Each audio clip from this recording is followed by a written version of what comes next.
Bienvenidos a mi canal. Los que no me conocen aún, mi nombre es Armando Silva. Comenzaremos este video con una pregunta. ¿Te has preguntado alguna vez qué sucedería si en un momento u otro, y sin previo aviso, nuestro planeta dejara de girar? La Tierra rota sobre su eje a una velocidad de unos 1630 kilómetros por hora en el Ecuador. Esa rotación es la que genera el día y la noche y muchas condiciones que hacen posible la vida. Hoy vamos a explorar este escenario hipotético. ¿Qué pasaría? ¿Qué fenómenos ocurrirían? ¿Y qué leyes físicas estarían detrás de ello? Este es un tema hipotético, pero basado en la física real. ¿Qué hace que la Tierra gire? La rotación comenzó en el origen del sistema solar, hace unos 4.500 millones de años, cuando la nube de gas y polvo colapsó y transfirió su momento angular a los planetas en formación, entre ellos la Tierra. La inercia mantiene la rotación hasta hoy. Solo fuerzas externas, como la fricción gravitacional con la Luna, van frenando esta rotación lentamente. 2 milisegundos por siglo, cada siglo. O sea que existe un freno, pero es muy lento. ¿De acuerdo? Y por eso que digo que esta presentación es hipotética, pero hay que entender como cultura general qué es lo que pasaría y por qué.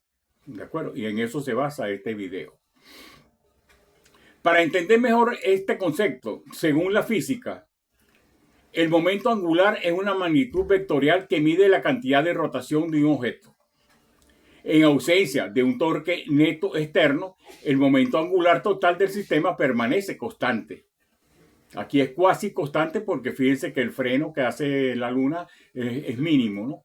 Apenas 2 milisegundos por siglo, cada siglo. Entonces, el giro de la Tierra es en el sentido contrario a las agujas del reloj. Lo mismo que con el resto de los planetas del sistema solar. Con excepción de los planetas Venus y Urano, que giran en el mismo sentido de las agujas del reloj. Este sentido de giro se originó a partir de la rotación original del disco de gas y polvo del que se formó el sistema solar. El Sol sale por el este porque la Tierra gira sobre su propio eje en esa dirección. Es algo lógico, ¿no? Bueno, aquellos ya saben por qué sale por el este, ¿no? Aquellos que no sabían por qué sí, por qué sale por el este. Bueno, ya lo saben. La inclinación del eje de la Tierra, es decir, está inclinado, no está perfectamente así, sino que tiene una pequeña inclinación, ¿de acuerdo? Entonces la inclinación del eje de la Tierra es aproximadamente unos 23,5 grados con respecto a la perpendicular de su plano orbital. Esta inclinación es la que causa las estaciones del año y provoca que los hemisferios norte y sur tengan estaciones opuestas. Entonces, ¿cuál es la velocidad de rotación de la Tierra? Entonces, si la Tierra gira una vez cada 23 horas, 56 minutos y 4 segundos, es decir, lo que llamamos el día sideral, su velocidad será, en el Ecuador, 1670 kilómetros por hora, como ya lo habíamos mencionado, ¿de acuerdo? Pero es una esfera, entonces a donde gira aquí es diferente a donde gira aquí, y eso lo vamos a ver, ¿no? Entonces, en latitudes medias es unos 1000 kilómetros por hora. En los polos, que es la parte ya superior, prácticamente es 0 kilómetros por hora. ¿De acuerdo? No lo sentimos porque nos movemos junto con la Tierra. Pues dirán, bueno, si va a esa alta velocidad, ¿por qué no lo sentimos? Porque nosotros también nos estamos moviendo a esa velocidad. Solo notamos los efectos indirectos como la fuerza centrífuga que hace que la Tierra se achate en los polos. Así que la Tierra no es una esfera como si por la misma giro ella se ha achatado en los polos. ¿De acuerdo? Sí, porque por la misma fuerza centrífuga trata entonces de tomar esa forma que tenemos, si se achata en los polos, ¿no? Es como cuando viajamos en un carro, en un avión. Si un avión, es decir, que vayamos nosotros de pasajeros, va a 900 kilómetros por hora, nosotros también vamos a esa velocidad, por lo que no sentimos ese movimiento. ¿De acuerdo? Ya hemos visto algo básico de la característica del movimiento de la Tierra. Pero ahora vamos a lo principal de este video, ¿no? Que es qué pasaría si la rotación de la Tierra se detuviera de golpe. Pero antes vamos a hacer otro ejemplo, ¿no? Primero vamos a ver qué ocurriría si vamos en un carro a 100 kilómetros por hora y el vehículo se detiene inmediatamente. Por ejemplo, que choque contra un objeto sólido. El vehículo pasa de 100 kilómetros por hora a 0 kilómetros por hora. Pero todo lo que va suelto dentro del vehículo, incluyendo los pasajeros, a menos que tengan su cinturón de seguridad, siguen conservando esa velocidad inicial de 100 kilómetros por hora. Hasta que se paren, ¿no? Porque no hay nada que los mueva, ¿no? O hasta que choquen contra algo, ¿no? Muchas veces contra el propio vehículo, es decir, internamente. Ahora, si vamos a ver, ahora sí, ya tenemos claro, espero que tengamos claro el concepto. Ahora sí vamos a ver qué pasaría si la rotación de la Tierra se detuviera de golpe. Todo lo que no esté firmemente anclado a la Tierra salía disparado hacia el este, a la velocidad de rotación de la Tierra, cientos o miles de kilómetros, dependiendo en cuál paralelo nos encontremos. Donde menos se sentiría el impacto sería en los polos, como podemos observar en este dibujo, ¿no? Porque la Tierra está girando, entonces la velocidad que tienen en los polos es menor que la que tienen en el Ecuador. Y es algo lógico, ¿no? Sí, porque hace un giro y entonces el Ecuador tiene todo lo que tiene que recorrer, ¿no? En cambio, los polos prácticamente se quedan en el mismo sitio, ¿no? Entonces, los océanos se mueven. El océano es una masa que no está anclada a la Tierra, es algo que está suelto. Entonces, los océanos se moverían por la inercia, provocando megatsunamis globales. Sí, sí, sería en todo el hemisferio que habían megatsunamis. Los vientos serían catastróficos, con intensidades nunca vistas. Las consecuencias en el clima y la geografía serían las siguientes. La Tierra dejaría de tener el achatamiento de los polos. Claro que no sería inmediato, sería poco a poco. ¿De acuerdo? Provocando que gran parte del agua oceánica se desplace hacia los polos. Es decir, pues al volverse esférica, entonces esa agua se iría hacia los polos. Y habría también un movimiento de las placas de la Tierra, de las placas tectónicas. Entonces se formarían supercontinentes cerca del Ecuador y enormes océanos al norte y al sur de la Tierra. Sería algo como se muestra en este dibujo, que ahí la Tierra, fíjense que ya es esférica completamente.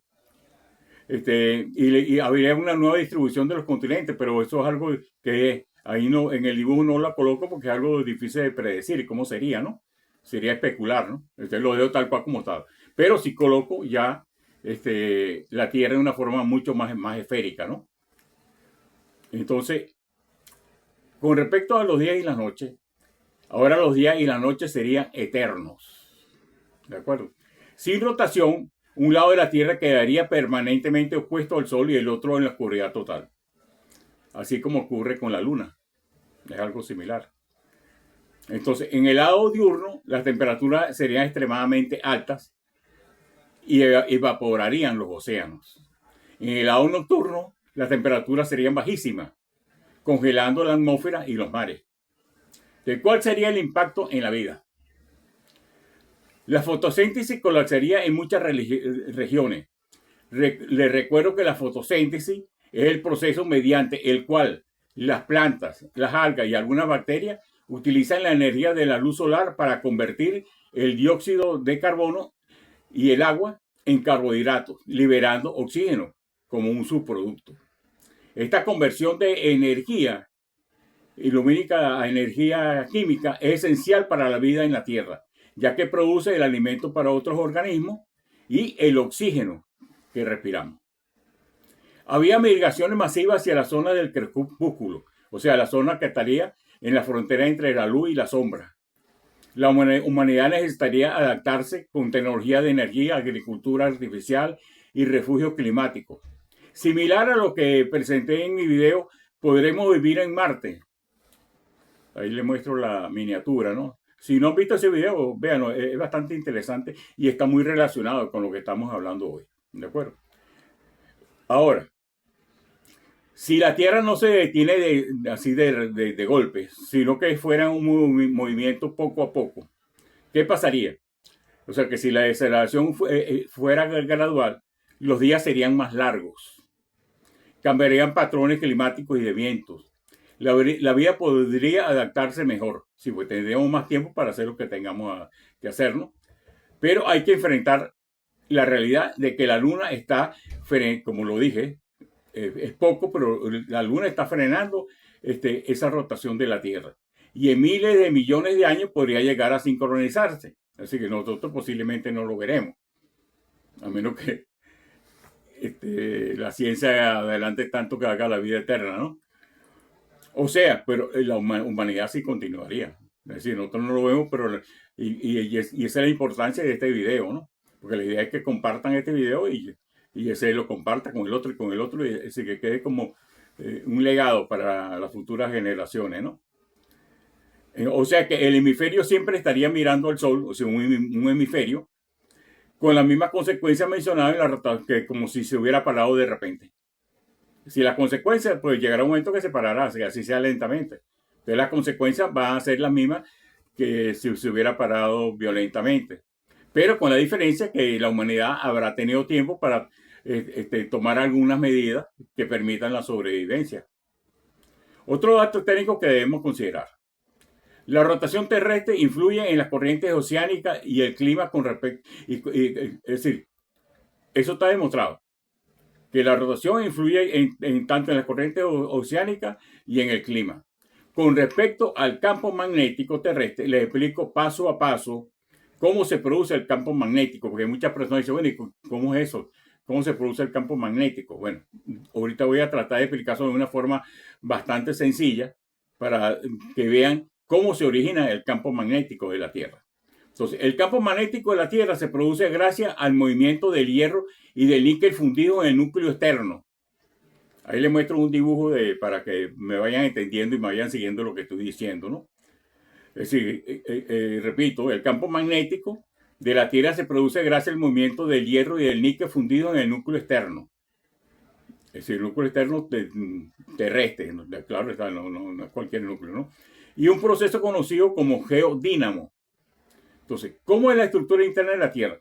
Tiene un núcleo interno que es sólido, compuesto principalmente de hierro y níquel, y un núcleo externo que es líquido, también de hierro y níquel, pero a temperaturas tan altas que permanecen fundidos. Es decir, tiene la misma composición, tanto el núcleo interno como el núcleo externo, pero el núcleo interno es sólido y el externo es líquido, o sea que se mueve, ¿de acuerdo? Bueno, seguido a eso va el manto y la corteza, es decir, el manto y la corteza, que son las capas externas más sólidas que recubren ese núcleo, ¿no? Que es donde estamos nosotros, ¿de acuerdo? Como lo observamos en ese dibujo, ahí se ve claramente, ¿no? El núcleo interno, el externo o exterior, como lo quieran llamar, y se produce el campo magnético. Ah, pero ¿cómo se produce el campo magnético? Vamos para allá. Entonces, el calor que proviene tanto de la desintegración radioactiva como el enfriamiento del núcleo interno, que es sólido, hace que el hierro fundido del núcleo externo esté en constante movimiento, generando corrientes de convección. Las corrientes de convección son transferencias de calor y movimiento de masa que ocurre en fluidos debido a la diferencia de temperatura y densidad. ¿De acuerdo? Entonces, la rotación de la Tierra organiza estos movimientos del metal líquido en remolinos o columnas alineándose con el eje de la rotación. El hierro fundido en movimiento conduce electricidad al desplazarse, sí, porque ahí se está rozando, ¿no?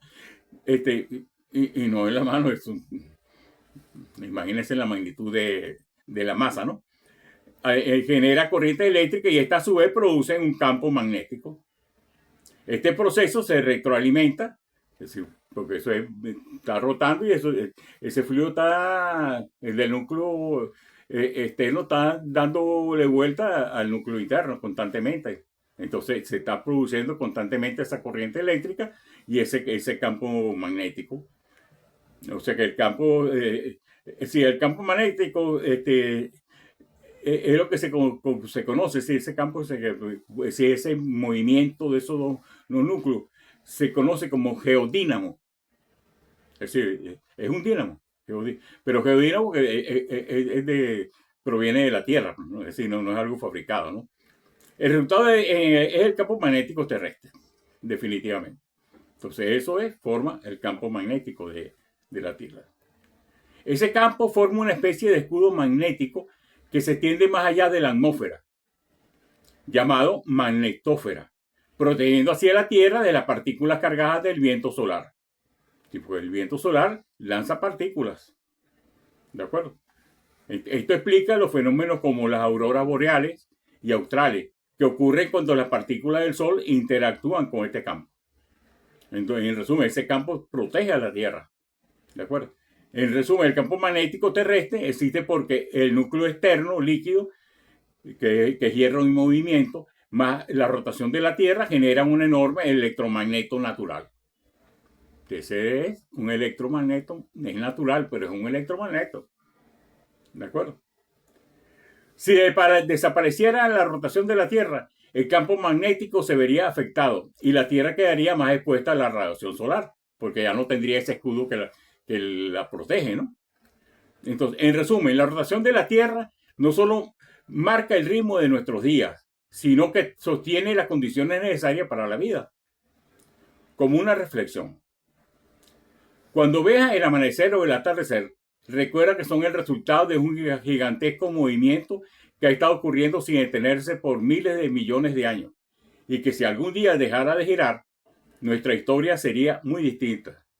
Y quizás muy corta.